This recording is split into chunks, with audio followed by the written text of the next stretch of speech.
ઓમ શ્રી ગણેશાય નમઃ. જય શ્રી કૃષ્ણ મિત્રો. પવિત્ર શ્રાવણ માસ ચાલી રહ્યો છે અને આજે આપણે સાંભળીશું શ્રાવણ માસના સોમવારની કથા. મિત્રો, ભગવાન ભોળાનાથની કથા સાંભળવાથી આપણા સર્વ પાપ વિકાર નષ્ટ પામે છે, પુણ્ય પ્રદાન થાય છે, આપણો જન્મારો સુધરી જાય છે અને અંત સમયે મોક્ષની પ્રાપ્તિ થાય છે. તો કથા સાંભળવાનો ખૂબ જ મહિમા છે, માટે મિત્રો આ કથા સાંભળજો, બીજાને પણ સંભળાવજો અને પુણ્યના ભાગીદાર બનજો. બોલો પ્રેમથી ભગવાન ભોળાનાથનું નામ. ઓમ નમઃ શિવાય. હર હર મહાદેવ. સોમવારની શ્રાવણ મહિનાની સોમવારની કથા. 18 વેદો અને પુરાણોમાંથી આ ભજનની કડીઓ લખવામાં આવી છે. તમને માત્ર હું એટલું જણાવવા માંગુ છું કે તે કયા ઋષિ હતા જેણે પીપળાના પાનમાં ભગવાન શિવજીના દર્શન કર્યા હતા.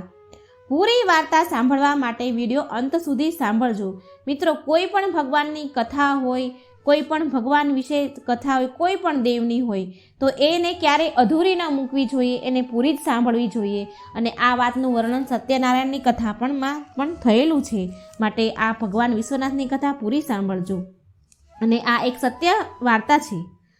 સાંભળો કે લલિતા ઘાટ પાસે ભગવાન વિશ્વનાથનું મંદિર છે. હવે ત્યાં એક બ્રાહ્મણ રહેતો હતો. એક બ્રાહ્મણ હતા જેનું કોઈ સંતાન જ ન હતું. સવારના પોરમાં સૂર્યનારાયણની કિરણ જમીન ઉપર પડે એની પહેલાં તે ગંગા ઘાટે પહોંચી જાય અને ભગવાનની સેવા પૂજા કરવા માટે મંદિરમાં જાય. ગંગાજીમાંથી સ્નાન કરી પરવારી અને ગંગાજળ ભરીને ભગવાન વિશ્વનાથના મંદિરમાં આવે અને લાઈનમાં ઊભા રહી જાય અને તેના દર્શનનો વારો આવે તેટલી વાટ જોઈને ઊભા રહે.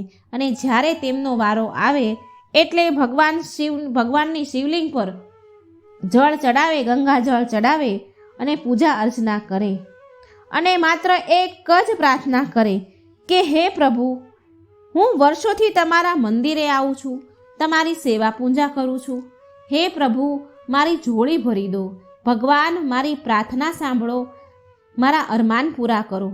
હું એક ગરીબ નિર્ધન બ્રાહ્મણ છું, ઝૂંપડીમાં રહું છું, રૂખું સૂખું ટાઢું ટુકડું ખાઈને મારું જીવન વિતાવું છું. હું અને મારી પત્ની બંને, બસ અમારા ઘરમાં એક જ વાતની ખોટ છે કે મારા ઘરે સંતાન નથી. એક સંતાનનું સુખ આપી દો ભોળાનાથ. ભગવાન, શેર માટીની ખોટ છે, મારા ઘરે પૂરી કરી દો મારા નાથ. હવે મિત્રો, કેવી રીતે બ્રાહ્મણ ભગવાન પાસેથી સંતાન મેળવે છે તે તમે સાંભળો. હવે રોજ બ્રાહ્મણ મંદિરે આવીને આ એક જ પ્રાર્થના, સંતાન સુખની પ્રાર્થના કરે. હવે શંકામાં પડ્યા, વિચારમાં પડ્યા શિવજી.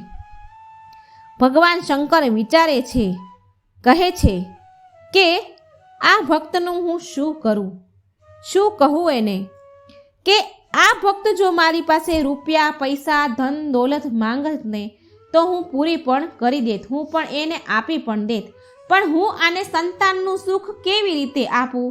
આ બ્રાહ્મણના નસીબમાં, આના ભાગ્યમાં સંતાન સુખ છે જ નહીં, તો હવે મારે એની ઈચ્છા પૂરી કેવી રીતે કરવી? શંકર ભગવાન બ્રાહ્મણની પૂજા જોઈને પ્રસન્ન તો થાય છે, ખુશ તો છે, પણ હવે એની ઈચ્છા જ કેવી રીતે પૂરી કરે જ્યારે એના ભાગ્યમાં સંતાન સુખ જ નથી? કેમ કે નસીબ લખનારા તો બ્રહ્માજી છે અને આ બાજુ ગંગાજી રોજ આ બ્રાહ્મણને જુએ, એની જે પ્રાર્થના હોય એ સાંભળે. એટલે ગંગાજી પણ ભગવાનને કહે, એ પણ એક જ વસ્તુ કહે, હે શિવજી, હે ભોળાનાથ, તમે આ બ્રાહ્મણની મનોકામના પૂરી કરો. એ રોજ તમારી સેવા ભક્તિ કરે છે. અને માં પાર્વતી પણ આ જ કહે ભગવાનને. માં પાર્વતી પણ રોજ આ બ્રાહ્મણની ભક્તિ જોવે, સાચી શ્રદ્ધાથી સેવા પૂજા કરે છે. માં પણ જોવે છે અને એ પણ માં પાર્વતી પણ શિવજીને કહે છે, ભગવાનને કહે છે કે પ્રભુ, આ તમારો સાચો ભક્ત છે, મોટો ભક્ત છે, તે તમને રોજ ભક્તિભાવથી પૂજા અર્ચના કરે છે, તો તમે એની ઝોળી ભરી દો, તેને સંતાન સુખ આપી દો. હવે માં ગૌરીની વાત સાંભળી શંકર ભગવાન કહે છે કે એના ભાગ્યમાં જો સંતાન સુખ જ નથી તો હું કેવી રીતે આપું?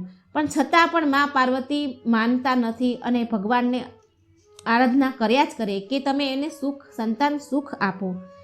આમ મા ગૌરીના વારંવાર કહેવાથી અને બ્રાહ્મણની ભક્તિ જોઈને અંતે શંકર ભગવાનને દયા આવી. એક દિવસ રાતે જ્યારે બ્રાહ્મણ ઊંડી ગહેરી ઊંઘમાં સૂતા હતા તો બ્રાહ્મણ દેવને સપનામાં શિવજી આવ્યા. બ્રાહ્મણ દેવે સપનામાં જોયું કે સવારમાં પહોરમાં તે પાણી ભરવા માટે ગંગાજીના ઘાટ પર જઈ રહ્યા છે અને ગંગા ઘાટ પર શંકર ભગવાને તેમને દર્શન આપ્યા છે અને શંકર ભગવાન કહી રહ્યા છે કે બોલો બ્રાહ્મણ દેવ, તમારે શું જોઈએ છે? એટલે બ્રાહ્મણ બોલ્યા, પ્રભુ તમને તો બધી ખબર જ છે, તમે તો પ્રભુ અંતર્યામી છો, તો મારે શું કહેવું જોઈએ તમને? તમને ખબર જ છે ને? ત્યારે શંકર ભગવાન બોલ્યા કે જ્યાં સુધી બાળક ન રડે ત્યાં સુધી મા તેને દૂધ નથી પીવડાવતી. એવી જ રીતે ભગવાન સામે જ્યાં સુધી ભક્ત માંગતો નથી, જોડી ફેલાવતો નથી, ત્યાં સુધી ભગવાન પણ આપતા નથી. આ સાંભળી બ્રાહ્મણ દેવ બોલ્યા, હે પ્રભુ, મારે સંતાન સુખ નથી, મારે સંતાન નથી, મને એક સંતાનનું સુખ આપી દો પ્રભુ. હું અને મારી પત્ની અમે બંને જે પણ દાન દક્ષિણા મળે છે, જે ટાઢું ટુકડો મળે છે, એ ખાઈને અમે સારી રીતે જીવી રહ્યા છીએ. અમે સંતોષ છે અમને. બસ માત્ર અમારે સંતાન સુખ નથી, સંતાનની ખોટ છે. અમે સંતાન માટે તરસી ગયા છીએ પ્રભુ.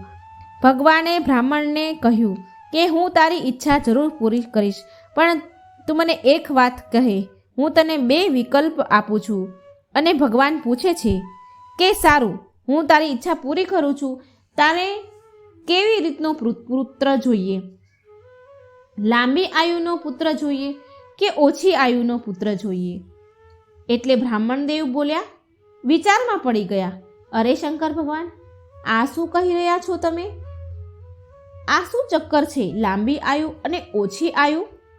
એટલે શંકર ભગવાન કહે છે, જો બાળકની ઉંમર ઓછી હશે તો તે વિદ્વાન હશે અને જે સંતાનની ઉંમર વધારે હશે તે આગળ ચાલીને ચોર, ડાકુ, લૂંટેરો બનશે. હવે મને જલ્દીથી કહે કે ઓછી ઉંમરવાળું આયુષ્યવાળું સંતાન જોઈએ છે કે લાંબી આયુષ્યવાળું સંતાન જોઈએ છે? હવે બ્રાહ્મણ દેવ આ સાંભળી વિચારમાં પડી ગયા. હવે ભગવાનને જવાબ આપું તો શું? હવે તેણે વિચાર કર્યો કે આ વાત હું મારી પત્નીને જઈને કહું અને પછી જવાબ આપું. એટલે બ્રાહ્મણ બોલ્યા, હે શંકર ભગવાન, તમે અહીં જ ઊભા રહો, અહીં જ ઊભા રહેજો. હું હમણાં જ મારી પત્નીને પૂછીને આવું છું અને પછી હું તમને જવાબ આપું છું. બ્રાહ્મણ દેવ દોડતા તેમના ઘરે તેની પત્ની પાસે આવ્યા અને તેની પત્નીને કહે છે કે તેને ગંગા ઘાટ પર શિવજીએ દર્શન આપ્યા છે અને કહે છે, મને પૂછી રહ્યા છે કે હું તારી સંતાન સુખની ઈચ્છા પૂરી કરીશ, પણ તને 2 પુત્રમાંથી 1 પુત્ર પ્રાપ્ત થશે. તને કયો પુત્ર જોઈએ છે, લાંબી આયુષ્યવાળું કે ઓછી આયુષ્યવાળો? બ્રાહ્મણની પત્ની આ સાંભળીને તો ગભરાઈ ગઈ અને પૂછવા લાગી, અરે આ ઓછી આયુષ્ય અને લાંબી આયુષ્યનું શું ચક્કર છે? એટલે બ્રાહ્મણ દેવ બોલ્યા કે ભગવાને એવું કહ્યું છે મને કે ઓછી ઉંમરવાળું સંતાન વિદ્વાન હશે અને વધારે ઉંમરવાળું સંતાન ચોર અને ડાકુ બનશે. હવે તારી ઈચ્છા પ્રમાણે મને કહે. તમે મને જલ્દીથી કહો કે આપણે કેવું સંતાન જોઈએ છે? એટલે બ્રાહ્મણની પત્ની બોલી કે સ્વામી, આપણે તો ઓછી ઉંમરવાળું સંતાન અને વિદ્વાન બાળક જોઈએ છીએ. ઓછી ઉંમરવાળું હશે તો બી ચાલશે, લાંબી આયુષ્યવાળું હોય અને ચોર ડાકુ બને તો એ સંતાન સુખ કયા કામનું? માટે આપણે ઓછી સંતાનવાળું આયુષ્ય પણ ચાલશે. તમે જાઓ અને શિવજીને કહી દો કે આપણને ઓછી આયુષ્યવાળું અને વિદ્વાન સારું સંતાન આપે. હવે બ્રાહ્મણ દેવ તેમની પત્ની પાસેથી જવાબ લઈને દોડતા પાછા ગંગા ઘાટ પર આવ્યા અને બોલ્યા કે હે પ્રભુ, ઓછી ઉંમરવાળું સંતાન અમને પ્રદાન કરો, વિદ્વાન સંતાન અમને પ્રદાન કરો, અમે તેનાથી જ કામ ચલાવશું. કારણ કે વધારે ઉંમરવાળું સંતાન ચોર ડાકુ હોય તો એ સંતાન સુખ કયા કામનું? એટલે શંકર ભગવાન બોલ્યા, સારું, જા, તારા ઘરે 1 બાળકનો જન્મ થશે, પણ જેવો તે 5 વર્ષનો થશે તેવું જ તેનું મૃત્યુ થશે. આટલું કહી ભગવાન અંતર્ધ્યાન થઈ ગયા અને બ્રાહ્મણની ઊંઘ ખુલી ગઈ, એની આંખ ખુલી ગઈ. થોડા દિવસ થયા એટલે બ્રાહ્મણની પત્નીને દિવસો રહ્યા. 9 મહિના પૂરા થયા એટલે બ્રાહ્મણની પત્નીએ એક સરસ પુત્રને જન્મ દીધો. અને એ જન્મ થયા પછી બ્રાહ્મણ દેવને શિવજીની સપનાની વાત યાદ આવી ગઈ કે આ બાળકે જન્મ લીધો તો છે, પણ 5 વર્ષનું થશે એટલે મૃત્યુ થઈ જશે. હવે જેમ જેમ તે બાળક મોટું થાય છે તેમ તેમ બ્રાહ્મણ અને તેની પત્નીને ચિંતા થાય છે. રાતભર રડ્યા કરે છે. હવે આમને આમ તેના છોકરાને મોટા કરતા 4 વર્ષ વીતી ગયા. હવે માત્ર તેની આયુષ્યમાં 1 જ વર્ષ બાકી હતું. હવે તે બાળક 4 વર્ષનો થયો એટલે હસતો રમતો થયો, ચાલતો થઈ ગયો, ખિલખિલાટ કરવા લાગ્યો, થોડું કાલુવાલું બોલવા લાગ્યો. અને આ જોઈને તો બ્રાહ્મણ અને તેની પત્ની બહુ ખુશ થતા. થોડા સમય માટે તો એ ભૂલી પણ જતા કે આનું આયુષ્ય 5 જ વર્ષનું છે. એ ભૂલી જતા. બાળકો શેરીઓમાં ગલીઓમાં ફરે છે, પાઠશાળાએ ભણવા જાય છે. બંને એવું વિચારે છે કે કેવો મારો દીકરો સરસ હસે છે, રમે છે, કિલકાર્યો કરે છે અને એના થકી અમારું ઘર હર્યું ભર્યું છે. આજે ભણવામાં આમાં આ શીખીને આવ્યો, આજે આ શીખીને આવ્યો, એમ કરીને બંને પતિ પત્ની ખુશ થાય છે. અને પછી પાછા અંતે ઉદાસ થઈને બેસી જાય છે અને બોલે છે કે કેવા દુર્ભાગ્ય છે આપણા. ન જાણે કઈ ઘડીમાં ભગવાન શિવે 5 વર્ષને આયુષ્યવાળું સંતાન આપ્યું. 5 વર્ષ પૂરા થશે એટલે આપણો દીકરો આપણને છોડીને ચાલ્યો જશે. હવે આમને આમ બિચારા ઉપાધિ કરે છે, ચિંતા કરે છે, રડે છે બંને પતિ પત્ની. અને આમને આમ સમય વીતતો ગયો. અને હવે 4 વર્ષ 11 મહિના અને 29 દિવસ થઈ ગયા. હવે તે બાળકના મરવામાં માત્ર 1 જ દિવસ બાકી રહી ગયો. જ્યારે રાત પડી તો તે છોકરો સૂઈ ગયો તો બ્રાહ્મણ અને તેની પત્ની પાસે આવીને બેસી ગયા અને રડવા લાગ્યા. રાતનો સમયનો પહેલો પહોર ચાલી રહ્યો હતો એટલે કે રાતના 10 વાગ્યા હતા. બંને વિલાપ કરવા લાગ્યા કે જેવી જ સૂર્યની પહેલી કિરણ ધરતી ઉપર પડશે ને આપણો દીકરો મરી જશે, કેમ કે તેના જીવનના 5 વર્ષ પૂરા થઈ ગયા છે. જ્યાં આ દીકરાનો જન્મ થવાનો હોય અને જન્મ દિવસ મનાવવાનો હોય એની જગ્યાએ તેનો મરણ દિવસ મનાવવો પડશે. પણ હવે આ તો વિધાતાએ લેખ લખી લીધા છે અને કોણ બદલી શકતું હતું. પણ બ્રાહ્મણે હજી સુધી હાર નહોતી માની. છોકરાના જીવ બચાવવા માટે હજી તેણે હાર નથી માની. તેણે તેના દીકરાને રાત્રિના 3જા પહોરમાં ઉઠાડ્યો અને તેના દીકરાને કહે છે કે બેટા, પહેલાના જમાનામાં સાધુ સંત સ્નાન કરી લેતા હતા. આ પહોરમાં સૂર્યદેવના પ્રકાશની પહેલી કિરણ જમીન પર પડે તે પહેલા સ્નાન કરીને ભક્તિ પૂજામાં બેસી જતા હતા.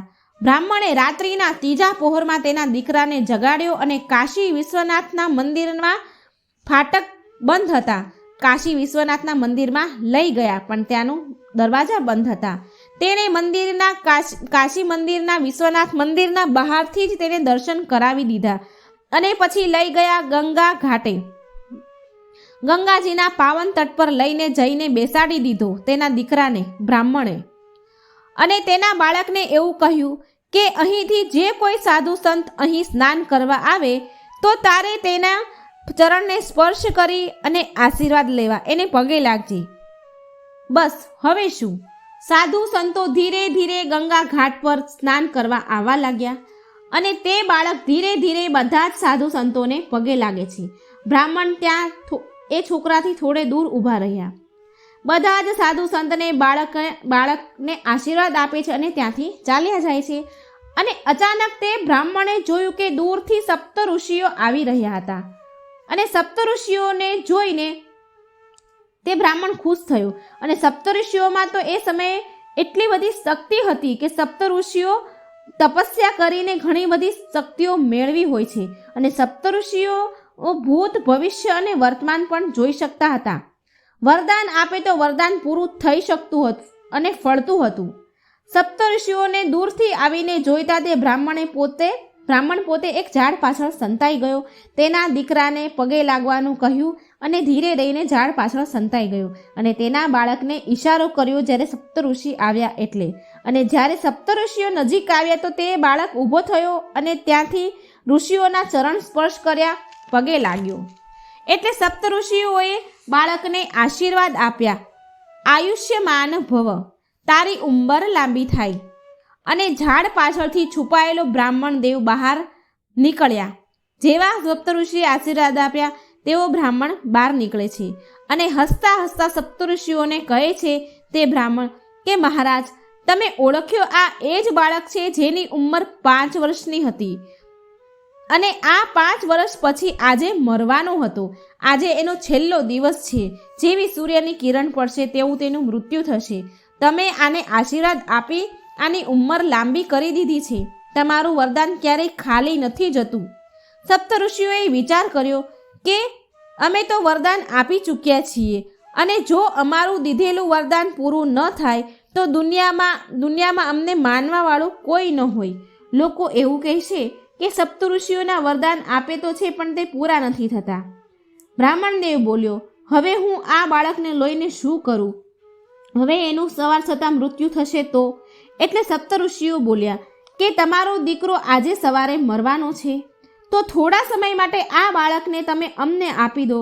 અને કહ્યું કે મહાદેવના વચનને મિથ્યા કરવાની અમારામાં ક્ષમતા નથી અને જો અમે એવું કર્યું તો પણ મહાદેવ અમારાથી નારાજ થઈ જશે. બ્રાહ્મણે એની વાત માની અને સપ્તઋષિને તેનો બાળક આપી દીધો.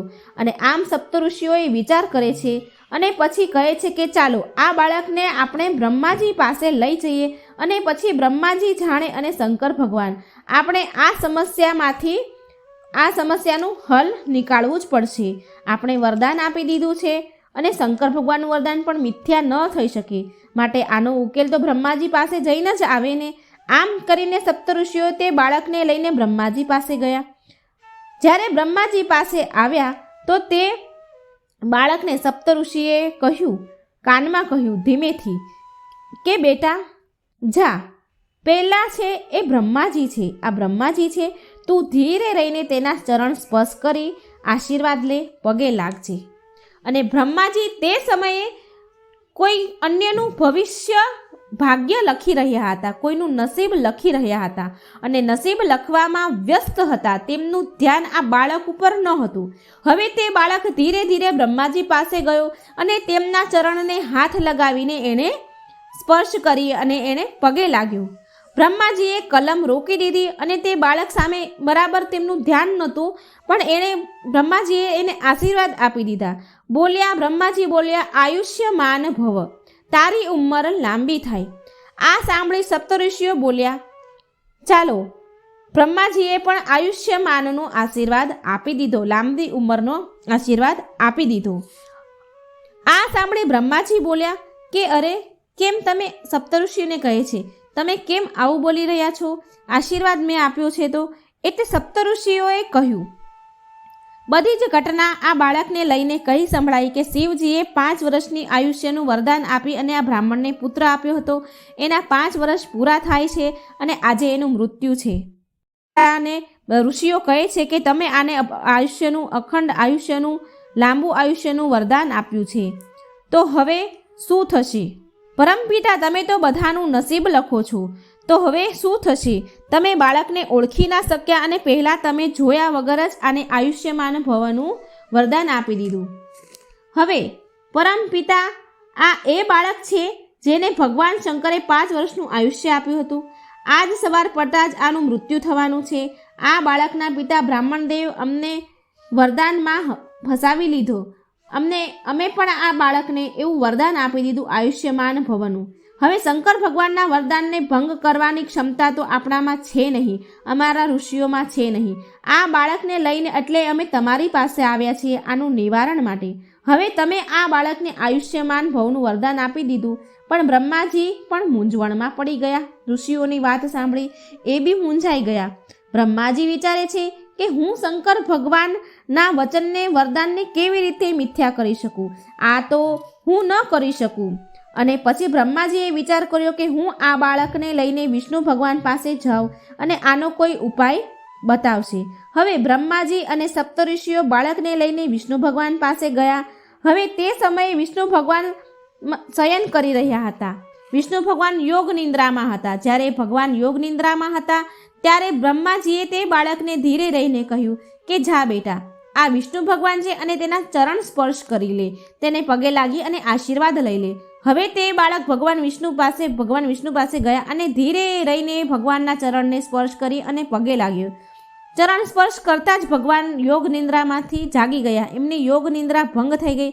તેણે બાળક સામે બરાબર જોયું નહીં અને તેને પણ આયુષ્યમાન ભવ થા, લાંબી ઉંમર થાય એવું આશીર્વાદ આપી દીધો. પછી બ્રહ્માજી જ્યારે ભગવાન ઉઠ્યા એટલે બ્રહ્માજીએ બધી વાત કહી કે આ બાળકને તમને આયુષ્યમાનનું વરદાન આપ્યું છે, એટલે હવે આ બાળકનું વરદાન તમે આપ્યું છે, પણ શિવજીએ આ બાળકનું આયુષ્ય 5 વર્ષનું થશે એવું વરદાન આપ્યું છે. હવે આપણે શિવજીનું વરદાન તો ભંગ કરી શકાય નહીં, એનું મિથ્યા થઈ શકે નહીં. આ સાંભળી બ્રહ્માજીની વાત સાંભળી વિષ્ણુ ભગવાન પણ મૂંઝવણમાં પડી ગયા કે હવે હું શું કરું, કે ભગવાને આવું વરદાન આપ્યું છે, મેં આયુષ્યમાનના આશીર્વાદ આપ્યા છે, હવે શું થાય? હવે આના માટે તો શંકર ભગવાન પાસે જ જવું પડશે. હવે સપ્તઋષિઓ અને બ્રહ્માજી અને વિષ્ણુ ભગવાન શિવજી પાસે જાય છે. એ સમયે શિવજીએ કૈલાસ પર્વત પર ધૂણી દખાવી હતી અને ભગવાન તેની મસ્તીમાં મગ્ન હતા. આંખો બંધ હતી, ધ્યાનમાં હતા, મસ્તીમાં મગ્ન હતા. એટલે વિષ્ણુ ભગવાને તે બાળકને કહ્યું, પુત્ર, સામે જો શંકર ભગવાન છે તેને તું ધીરે રહીને જા અને તેમના ચરણ સ્પર્શ કરીને આશીર્વાદ લઈ આવ. હવે ભગવાનની વાત સાંભળી તે બાળક શંકર ભગવાન પાસે ગયો અને ધીરેથી ભગવાનના ચરણ સ્પર્શ કર્યા અને પગે લાગ્યો.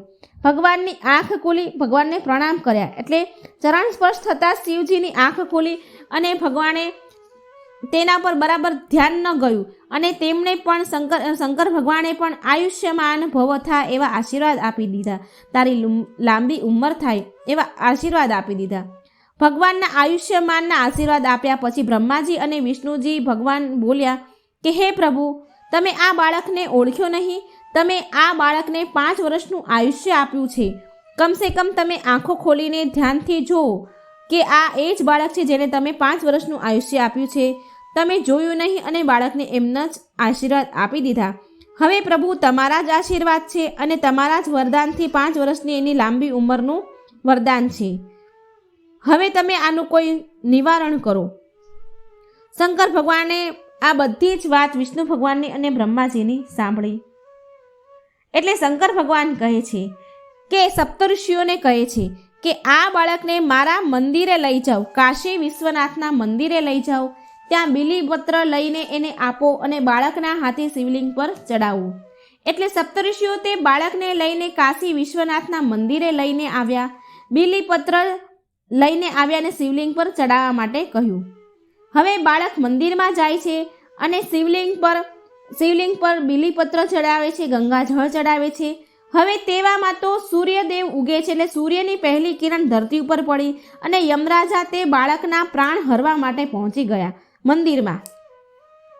કાળા ભયાવહ સ્વરૂપ, એવું ભયંકર સ્વરૂપ યમરાજાનું જોઈને તે બાળક ડરી ગયો. જેવા યમરાજા બાળકના પ્રાણ હરવા જાય છે તેવો જ તે બાળક તેના બંને હાથે શિવલિંગને પકડી લે છે. જેવી રીતે બાથ ભરીએ એવી રીતે શિવલિંગને બાથ ભરી લે છે અને યમરાજા બોલ્યા, ચાલો બેટા, તારો મૃત્યુનો સમય આવી ગયો છે, તારો સમય પૂરો થઈ ગયો છે. એટલે તે બાળક બોલ્યો, હું તો આવીશ, પણ મારી સાથે આ ભગવાન શિવ પણ આવશે.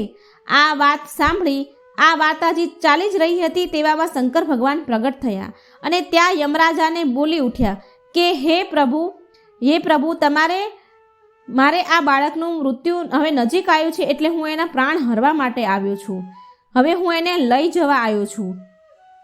મને આ બાળકના પ્રાણ હરવાની રજા આપો. શિવજી બોલ્યા, હે યમરાજ, આ પૃથ્વીના લેખનના હિસાબથી, બ્રહ્માજીના લેખનના હિસાબથી શિવજીનો 1 દિવસ કરોડ વર્ષના બરાબર હોય છે. તો તમે ગણો યમરાજાજી, આ બાળકના 5 વર્ષની ઉંમર 1 દિવસના કરોડો વર્ષના હિસાબે કેટલી થઈ? હવે યમરાજા પાસે એટલો સમય ક્યાં હોય કે તે આ બધું ગણવા બેસે? અને પછી તે ભગવાનની વાત સમજી ગયા. ભગવાનને જે કહ્યું એ બધું જ એમને સમજમાં આવી ગયું અને તેના પ્રાણ ન લીધા અને ત્યાંથી ચાલ્યા ગયા.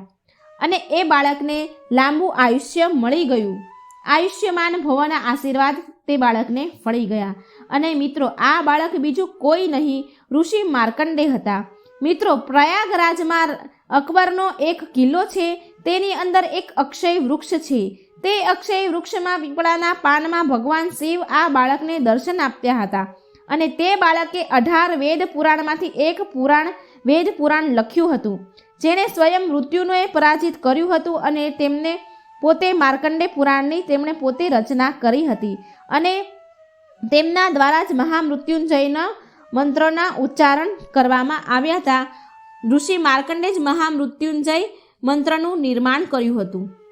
આ વાર્તા સત્ય છે. મિત્રો, જો મારી આ વાર્તા સારી લાગી હોય તો મારી ચેનલને લાઈક, સબસ્ક્રાઈબ અને શેર જરૂર કરજો. ભીલ અને ભીલડીની આ કથા છે, શિવ કથા છે, અત્યંત પવિત્ર કથા. પૂરા મનથી સાંભળજો. જ્યાં પ્રેમ છે ત્યાં જ ભક્તિ છે, જ્યાં શિવ છે ત્યાં શક્તિ છે. ઓમ સર્વમંગલ માંગલ્યે શ્રીવે સર્વાણી સાધિકે શરણ્યે ત્રંબકે ગૌરી નારાયણી નમસ્તુતે. ઓમ નમઃ શિવાય. સ્કંદ પુરાણમાં આ કથાનું વર્ણન કરવામાં આવ્યું છે. સિંહ કેતુ પંચાલ દેશનો એક રાજા હતો. રાજા બહુ મોટો શિવ ભક્ત હતો. શિવ આરાધના અને શિકાર કરવો એ બે વસ્તુ એને બહુ પસંદ હતી. એ શિકાર કરવા માટે રોજ શિકારની રમત રમવા માટે જંગલમાં જતો હતો. એક દિવસ સિંહ કેતુએ એક મંદિર જોયું, પણ તે શિકારની શોધમાં હતો તો તે આગળ વધી ગયો. પણ ત્યાં એક ભીલ હતો. એ ભીલે ધ્યાનથી જોયું તો એક શિવ મંદિર હતું. મંદિરની અંદર વેલાની લતાઓથી, ડાળીઓના પાંદડાઓથી ઢંકાયેલું એક શિવલિંગ હતું. તે ભીલનું નામ હતું ચંડ. સિંહ કેતુના સાનિધ્ય અને એના રાજ્યમાં રહેવાથી એ પણ ધાર્મિક પ્રવૃત્તિનો હતો.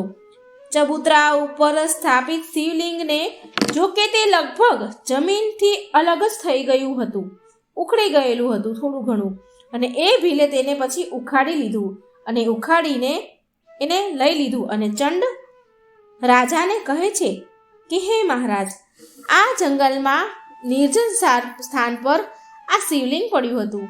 જો તમે આજ્ઞા આપો તો હું આને રાખી લઉં. કૃપા કરી મને આ શિવલિંગની પૂજા વિધિ પણ કહી દો, જેથી હું રોજ આ શિવલિંગની પૂજા કરીને પુણ્ય કમાવી શકું.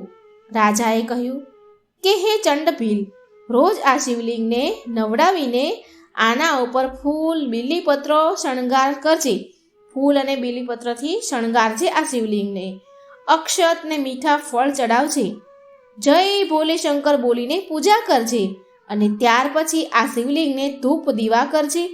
રાજાએ થોડી મજાકના ભાવમાં એવું પણ કહ્યું કે આ શિવલિંગને ચિતાની ભસ્મ જરૂર ચડાવજે. એ ભસ્મ તાજી ચિતાની જ રાખવી જોઈએ, એ તાજી ચિતાની જ રાખ હોવી જોઈએ. એ વાતનું તો તું ધ્યાન ખાસ રાખજે. પછી ભોગ લગાવજે અને વાજા વગાડીને ખૂબ નાચજે ગાજજે. રાજા તો તે જંગલમાંથી આટલું કહીને ફરી ચાલ્યો ગયો. પણ તે ભીલે તે જંગલમાં જ તે રહેતો હતો. તેણે તેના ઘરે જઈને તેને જેમ સમજણ પડી, જેવી તેની બુદ્ધિ ચાલી, તે પ્રમાણે તેણે એક સારી જગ્યા પર, ચોખ્ખી જગ્યા પર શિવલિંગની સ્થાપના કરી અને રોજ તેને પૂજા કરવાનો નિયમ બનાવી લીધો. ભીલડી માટે આ વાત નવી હતી, કારણ કે તેણે તો ક્યારેય પૂજા પાઠ જોયા જ ન હતા.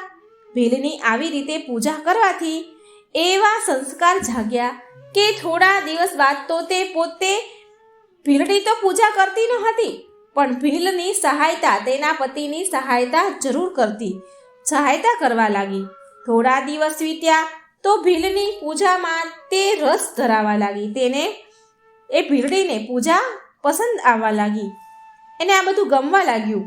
એક દિવસ ભીલ પૂજા કરવા બેઠો હતો તો તેણે જોયું કે બધી જ પૂજાની સામગ્રી હાજર છે, પણ એને એવું લાગે છે કે ચિતાની ભસ્મ લાવવાનું તો ભૂલી જ ગયો. તો તે ભાગતો જંગલની બહાર સ્મશાન ગયો. આશ્ચર્ય હતું આજે કે ભીલને કે આજે તો કોઈ ચિતાની સળગતી જ નથી, કોઈ ચિતાની રાખ જ નથી. એ સ્મશાન ગયો પણ તેને રાખ ન મળી. પાછલી રાતે સળગેલી ચિતાનું પણ કોઈ નામ નિશાન ન હતું. જોકે તે પાછલી રાતની પણ રાખ લઈ શકે.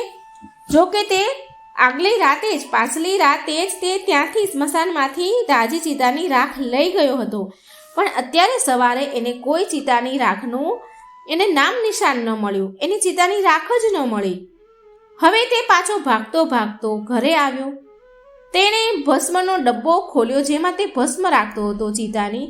એ નાનો ડબ્બો ખોલ્યો તો એ ડબ્બામાં પણ ચિતાની રાખ હતી નહીં. એક ચપટી પણ ભગવાનને ચડાવાય એટલી પણ રાખ નહીં. હવે તેને ચિંતા થવા લાગી, હું પૂજા કેવી રીતે કરીશ? નિરાશ થઈ ગયો. તેણે તેની ભીલડીને બોલાવી, જેણે બધી તૈયારી કરી હતી પૂજાની. એને વાત કરી કે ભસ્મની જે રાખ, ચિતાની જે ભસ્મ હોય એ તો છે જ નહીં. હવે પૂજા કેવી રીતે કરું? તેની પત્ની બોલી કે આજે ભસ્મ વગર જ પૂજા કરી લો ને, બાકી બધું તો તૈયાર જ છે સામગ્રી. ભીલ કહે છે, ના હો, રાજાએ કહ્યું છે કે ચિતાની ભસ્મ તો બહુ જરૂરી છે, એ મળી નથી તો હવે હું શું કરું? ભીલ બહુ ચિંતા કરતો બેઠો હતો. ભીલે ભીલડીને કહ્યું, જો આજે હું પૂજા નહીં કરું ને તો હું જીવતો નહીં રહું. મારું મન બહુ દુઃખી છે અને મને બહુ ચિંતા થાય છે કે ભસ્મ વગર પૂજા થશે નહીં. મારાથી આ જોવાતું નથી, મારાથી આ દુઃખ સહન નહીં થાય, હું મરી જઈશ.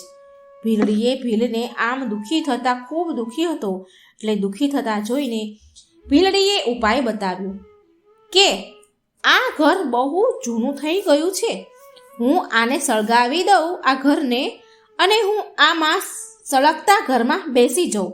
પછી તમે પૂજા કરવા માટે મારા સળગી ગયા પછી પૂજા કરવા માટે જે મારી સળગી ગયા પછી રાખ બની હોય એ રાખ, એ ભસ્મનો ઉપયોગ તમે તમારી પૂજામાં કરી લેજો. ભીલે એ વાત માની નહીં. ભીલે ના પાડી. બહુ વિવાદ થયો બંને વચ્ચે આ વાત પર. પણ ભીલડી બોલી કે હું મારા પતિદેવ અને દેવોના દેવ મહાદેવના કામ આવવાનો આ અવસર તો નહીં જ છોડું, મેં નહીં આવો અવસર જવા દઉં. ભીલડીની જીદ કરવાથી ભીલ માની ગયો. પછી ભીલડીએ સ્નાન કર્યું અને ઘરમાં આગ લગાવી અને ઘરની 3 વાર પરિક્રમા કરી અને ભગવાન ભોળાનાથનું ધ્યાન કર્યું અને ભોલાનાથનું નામ લઈ સળગતા ઘરમાં એ અંદર પ્રવેશી ગઈ. થોડી વારમાં જ શિવ ભક્તિમાં તે ભીલડી બળીને ભસ્મ થઈ ગઈ. ભીલે તેની પત્ની ભીલડીને ભસ્મ લીધી. તેની પત્ની બળી ગઈ તો એની ભસ્મ લીધી. બહુ સારી રીતે તેમણે ભગવાન ભોળાનાથની પૂજા કરી. તે ભીલે બહુ સારી રીતે પૂજા સંપન્ન કરી. એ ભોળાનાથની પૂજા એને એટલું એનું ધ્યાન હતું, એટલી શ્રદ્ધાથી કરી કે એ ભૂલી જ ગયો કે એની પત્ની આગ લાગી, એ પત્ની બળીને ભસ્મ થઈ ગઈ છે, આગ લાગી ઘરમાં. આ બધું જ એના મનમાં એ ભૂલી ગયો. બહુ શ્રદ્ધાથી ભાવથી એને પૂજા કરી. શિવ ભક્તિમાં ઘર સહિત ઘરવાળીને ખોઈ બેસવાનું ભીલને જરાય દુઃખ નહોતું. ભીલના મનમાં જરાય દુઃખ નહીં. સુખપૂર્વક પૂજા કર્યા બાદ તેણે ભગવાનને ચડાવેલો પ્રસાદ લેવા માટે ભીલે ભીલડીને બોલાવી, બૂમ પાડી, કારણ કે એ તો બધું ભૂલી જ ગયો હતો. એટલો મસ્તાન હતો ભગવાનની પૂજામાં. એણે ભગવાનનો પ્રસાદ લેવા માટે ભીલડીને બૂમ પાડી. ક્ષણભરમાં બળી જનારા ઘરમાંથી ભીલડીને તેણે આવતા જોઈ. જ્યારે ભીલડી એની પત્ની પાસે આવી તો ભીલે તેની પત્નીને જોયું તો એની પત્ની અને ઘરને સળગવાની વાત એને યાદ આવી ગઈ. તો ભીલ તરત જ બોલી ઉઠ્યો, અરે આ કેવી રીતે થયું? તું કેવી રીતે આવી આ ઘરને પાછું આવી ગઈ અને તું કેવી રીતે પાછી આવી ગઈ? તું તો સળગી ગઈ હતી ને, તારા ભસ્મની રાખથી તો મેં ભગવાનની પૂજા કરી, ઘર પણ સળગી ગયું હતું, તો તું અને ઘર સહી સલામત બંને કેવી રીતે? પછી ભીલડી બોલી કે જ્યારે હું સળગતા અગ્નિમાં હું ઘરમાં ગઈ તો મને એવું લાગ્યું કે જાણે હું પાણીમાં પ્રવેશ કરી રહી હોય અને મને તરત જ ઊંઘ આવી રહી હોય. મને એવું લાગ્યું ને તરત જ હું ઊંઘી ગઈ અને જાગ્યા પછી મેં જોયું કે હું ઘરમાં જ છું અને તમે મને પ્રસાદ લેવા માટે બોલાવી રહ્યા છો. એ બંને હજી આવી રીતે વાત કરી જ રહ્યા હતા. એવામાં તો આકાશમાંથી અચાનક એક વિમાન ઉતર્યું. તેમાં ભગવાન શિવના 4 ગણો હતા અને તેમણે તેના હાથેથી એ વિમાનમાં એ ગણોએ ભીલ અને ભીલડીને બેસાડ્યા. ગણોનો હાથ અડતા જ ભીલડીના શરીર દિવ્ય બની ગયા અને બંનેએ શિવ મહિમાનું ગુણગાન ગાયો અને અત્યંત શ્રદ્ધાથી ભગવાનના આરાધનાનું ફળ ભોગવતા શિવલોક ગયા. ઓમ નમઃ શિવાય. શક્તિપતિની જય. જય મા પાર્વતી. કેદારનાથને જાગૃત મહાદેવ કેમ કહેવાય છે? આની પાછળનું રહસ્ય શું છે? તો મિત્રો, આ એક આપણે કથાના માધ્યમથી જાણીશું. ઓમ નમઃ શિવાય. શિવ શક્તિની જય. હર હર મહાદેવ.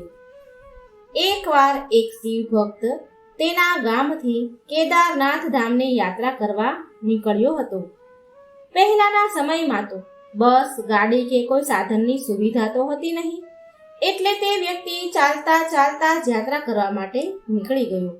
રસ્તામાં જે પણ મળે તેને કેદારનાથ ધામનો રસ્તો પૂછતા પૂછતા આગળ વધે અને મનમાં ભગવાન શંકરનું નામ જાપ કરતા રહે. ઓમ નમઃ શિવાય, ઓમ નમઃ શિવાયનું નામ જાપ કરે અને આગળનો રસ્તો કાપે. ભગવાનનું ધ્યાન કરતા કરતા કેદારનાથની યાત્રા કરવા જાય છે. ચાલતા ચાલતા તેને મહિનાઓ જતા રહ્યા. કેટલાય મહિનાઓ વીતી ગયા અને પછી કેટલાય મહિનાના અંતે તે કેદારનાથ ધામ પહોંચી જ ગયો. હવે કેદારનાથમાં મંદિરના દ્વાર 6 મહિના જ ખુલે છે અને 6 મહિના બંધ થઈ જાય છે. તે માણસ તે સમયે પહોંચે છે જે સમયે મંદિરના દ્વાર બંધ થઈ જવાના હતા. પંડિતજી દ્વાર બંધ કરી જ રહ્યા હતા હજી, અને આ માણસ પહોંચ્યો. હવે તે માણસ પંડિતજીને, બ્રાહ્મણને વિનંતી કરે છે.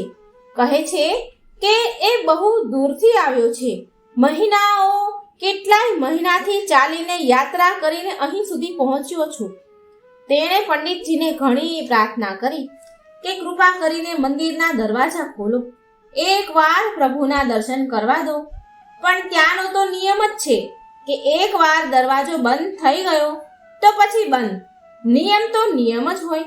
પણ બ્રાહ્મણજી, એ પંડિત બ્રાહ્મણ વ્યક્તિ માન્યા નહીં, કારણ કે નિયમ તો તૂટે નહીં.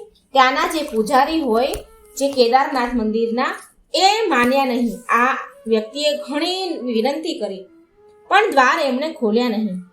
તે માણસ બહુ જ રડ્યો. વારંવાર ભગવાન શંકરને યાદ કરતો રહ્યો કે હે પ્રભુ, બસ એકવાર દર્શન કરાવી દો. તે બધાને પ્રાર્થના કરી રહ્યો હતો, પણ કોઈએ પણ તેની વાત સાંભળી નહીં. હવે એ બ્રાહ્મણ બોલ્યા, પૂજારીજી બોલ્યા કે હવે તું અહીં 6 મહિના પછી જ આવજે. હવે 6 મહિના પછી જ અહીંના દરવાજા ખુલશે. ત્યાંના પૂજારીજીએ આ વ્યક્તિને આવું કહ્યું. અહીં 6 મહિના બરફ અને ઠંડી બહુ પડે છે. આટલું કહી પંડિતજી અને બીજા બધા જે ત્યાંના સેવકો હોય, બીજા બધા હોય, તે ત્યાંથી ચાલ્યા ગયા. ત્યાં કોઈ પણ ન રહ્યું. માત્ર આ એક જ આદમી યાત્રા કરીને ચાલીને આવ્યો, એ જ રહ્યો. રડતા રડતા ત્યાં તેને રાત પડી ગઈ. ચારે બાજુ અંધારું થઈ ગયું. પણ તે વ્યક્તિને ભગવાન પર વિશ્વાસ હતો, ભરોસો હતો કે શંકર ભગવાન તેના પર કૃપા જરૂર કરશે. એ સમયે તેને બહુ તરસ અને ભૂખ પણ લાગી હતી, કારણ કે ઘણા સમયથી એ ચાલતો હતો. બહુ તરસ અને ભૂખ હતી એને. એટલામાં ત્યાં તેને કોઈના આવવાનો અવાજ સંભળાયો. રાત પડી હતી, ઘનઘોર અંધારું હતું, તો એને કોઈ આવતું હોય તો કોઈના પગલાંનો અવાજ સંભળાયો. તેણે જોયું કે કોઈ સંન્યાસી સાધુ મહારાજ તેની પાસે આવી રહ્યા છે. સાધુ મહારાજ તેની પાસે આવ્યા અને બેસી ગયા. તે સાધુ મહારાજે તેને પૂછ્યું કે બેટા, તું ક્યાંથી આવ્યો છે? અહીં કેમ બેઠો છે? એટલે તે વ્યક્તિએ બધી જ વાત કરી કે સાધુ મહારાજ, હું ચાલતા ચાલતા કેટલાય મહિનાથી કેદારનાથ ભોળાનાથની યાત્રા કરવા માટે આવ્યો છું. ભોળાનાથની યાત્રા કરતો આવ્યો છું અને અહીં પહોંચ્યો તો અહીંના મંદિરના દરવાજા બંધ થઈ ગયા. હવે અહીંના દરવાજા 6 મહિના પછી જ ખુલશે. મહારાજ, મારા અહીં આવવાનું વ્યર્થ થઈ ગયું. મારી ચાલીને આવવાની યાત્રા નિષ્ફળ ગઈ. મને શિવજીના દર્શન ન થયા. આમ તે ગદગદ અવાજથી રડતો બોલતો હતો. રડતા આંખોમાંથી તો આંસુડાની ધારા વહેતી હતી અને બોલતો હતો. એટલે તે સાધુ મહારાજ તે વ્યક્તિને સમજાવે છે અને ખાવા પીવાનું આપ્યું અને પછી બહુ વાર સુધી તે સાધુ મહારાજ સાથે વાતો કરી. તે વ્યક્તિએ અને તે સાધુ મહારાજે બેએ વાતો કરી. તે સાધુ મહારાજને તેના પર દયા આવી ગઈ અને તે બોલ્યા કે બેટા, મને લાગે છે કે સવારે મંદિર જરૂર ખુલશે, તું દર્શન જરૂર કરીશ. અને વાતોમાં જ જાણે તેને ક્યારે ઊંઘ આવી ગઈ તે વ્યક્તિને. સવારે સૂર્યના કિરણોનો પ્રકાશ સાથે તે ભક્તની આંખ ખુલી. તેણે અહીં ત્યાં ચારેય બાજુ જોયું તો તે સાધુ મહારાજને શોધ્યા, પણ તે સાધુ મહારાજ ક્યાંય દેખાયા નહીં જે એને રાત્રે મળ્યા હતા. અને કંઈ પણ એને સમજમાં આવ્યું નહીં. અને કંઈ સમજમાં આવે ને તે પહેલા એણે એવું જોયું કે જે મંદિરના પૂજારીજી હતા તે તેની પૂરી મંડળી સાથે મંદિર તરફ આવી રહ્યા હતા. હવે તેણે એ પૂજારીજીને પ્રણામ કર્યા અને ભક્ત બોલ્યો, તે યાત્રા કરવા વાળો વ્યક્તિ બોલ્યો કે બ્રાહ્મણદેવ, પૂજારીજી, તમે તો કાલે મને એવું કહ્યું હતું ને કે મંદિરના દરવાજા 6 મહિના સુધી નહીં ખુલે અને આ 6 મહિના વચ્ચે કોઈ નહીં આવે, પણ તમે તો સવારે જ આવી ગયા. હજી કાલે સાંજે તમે દ્વાર બંધ કર્યા અને આજ સવારે પાછા આવી ગયા. આ સાંભળીને બ્રાહ્મણને એ પૂજારીજીને તો ઝટકો લાગ્યો. તે પૂજારીજી તે આદમીને ધ્યાનથી જોવે છે, ટગર નીરખીને જોવે છે અને તેને ઓળખવાની કોશિશ કરે છે. અને પછી પૂછ્યું કે તું એ જ વ્યક્તિ છે ને જે મંદિરના દરવાજા બંધ થયા પછી આવ્યો હતો અને મને મળ્યો હતો? મને વારંવાર દરવાજો ખોલવા માટે તું કગરી રહ્યો હતો, તું એ જ વ્યક્તિ છે ને? અરે, તું 6 મહિના થતા પાછો કેવી રીતે આવી ગયો? એટલે બ્રાહ્મણની તે મંદિરના પૂજારીની વાત સાંભળીને તે આદમી આશ્ચર્યથી બોલ્યો કે અરે પૂજારીજી, હું કાલે જ આવ્યો હતો અને હું કાલે અહીંથી ક્યાંય ગયો જ નથી. હું જ્યારે તમને મળ્યો હતો ત્યારનો હું અહીં જ બેઠો છું. હું કાલે જ આવ્યો હતો, તમે કાલે જ મંદિરના દરવાજા બંધ કર્યા હતા અને હું કાલનો અહીં જ બેઠો છું. અને તમે મને કાલે જ મળ્યા હતા અને રાતમાં હું અહીં જ સૂઈ ગયો હતો, હું ક્યાંય નથી ગયો. પૂજારીજી, આ સાંભળીને પૂજારીજીને આશ્ચર્યનું ઠેકાણું ન રહ્યું. તે પૂજારીજી બોલ્યા, પંડિતજી બોલ્યા, પણ હું તો 6 મહિના પહેલા મંદિર બંધ કરીને ગયો હતો અને આજે 6 મહિના પછી આવ્યો છું. તું અહીં 6 મહિના સુધી જીવતો કેવી રીતે રહી શકે? પૂજારીજીને તો ઘડીક ચક્રમ થઈ ગયું, એને તો કંઈ સમજમાં આવ્યું નહીં. પૂજારીજી અને આખી મંડળી હેરાન હતી. આટલી બધી ઠંડી અને બરફમાં એકલો આદમી કેવી રીતે જીવતો રહી શકે? ત્યારે તે વ્યક્તિ બ્રાહ્મણ પૂજારીજીને કહે છે કે જે સંન્યાસી સાધુ મહારાજના મળવાની વાત કહે છે કે જે તેને રાતે મળ્યા હતા, જેણે ખાવા પીવા દીધું હતું, એ ભક્ત સાધુ મહારાજની વાત આ પૂજારીજીને કહે છે. અને જે પણ તે રાતે સાધુ મહારાજ સાથે જે વાતો કરી તે બધું જ એમને સંભળાવ્યું. તે ભક્ત કહે છે કે એક સંન્યાસી સાધુ મહારાજ આવ્યા હતા, બહુ લાંબા હતા, મોટી મોટી જટાઓ હતી, એક હાથમાં ત્રિશૂળ અને એક હાથમાં ડમરું હતું, મૃગ શાળ પહેરી હતી. આ વાત સાંભળી અને બ્રાહ્મણજી જે પૂજારી તે ભક્તના ચરણોમાં પડી ગયા. તે પૂજારીજી એમને ચરણોમાં વંદન કરવા લાગ્યા. પૂરી મંડળી તે વ્યક્તિના ભક્તના ચરણોમાં પડી ગઈ અને કહ્યું કે અમે તો પૂરી જિંદગી લગાવી દીધી ભગવાનની પૂજા સેવામાં, અમને પ્રભુના દર્શન ન થયા. સાચો ભક્ત તો તું જ છે. તે તો સાક્ષાત ભગવાન શિવના દર્શન કર્યા.